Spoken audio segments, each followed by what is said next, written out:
জলটা কি ঠান্ডা, হাত দুটো যেন বরফ হয়ে যাচ্ছে। ওমা, তুমি তো কখন থেকে বাসন মেজেই যাচ্ছ আর শেষ হবে না।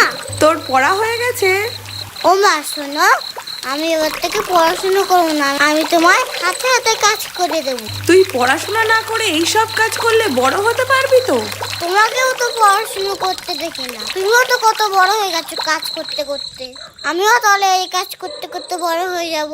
চুপ, বড্ড পাকা পাকা কথা হয়েছে না তোর? আমি কি ফল যে পেকে যাবো? ওমা, তোমার তো কষ্ট হচ্ছে, সরো আমি বাসনটা মেজে দিই। না না, এই জল খুব ঠান্ডা, হাত দিলেই তোর ঠান্ডা লেগে যাবে। ঠান্ডা? ওসব ঠান্ডা ফান্ডা কিছু ছুতে বলবে না। আমি আর কিছু বলবো না তো, তুই যা পারিস কর।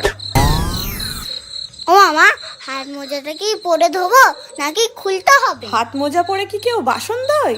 তাহলে খুলেই ফেলি।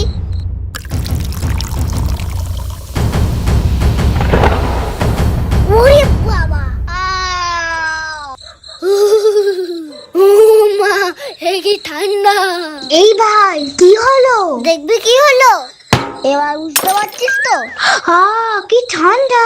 তুই একটু মার কাজ করে দিতে পারিস না, শুধু ফোন দেখিস। হলো তো, বাসন মাজার শখ মিটেছে তো? ওমা, তোমার কত কষ্ট হয় বলো, এই ঠান্ডা জলে বাসন মাজছো, কাপড় কাচছো। না রে বাবা, আমার কোনো কষ্ট হয় না। তোরা শুধু ভালো করে পড়াশোনা কর, এতেই আমি শান্তি পাবো।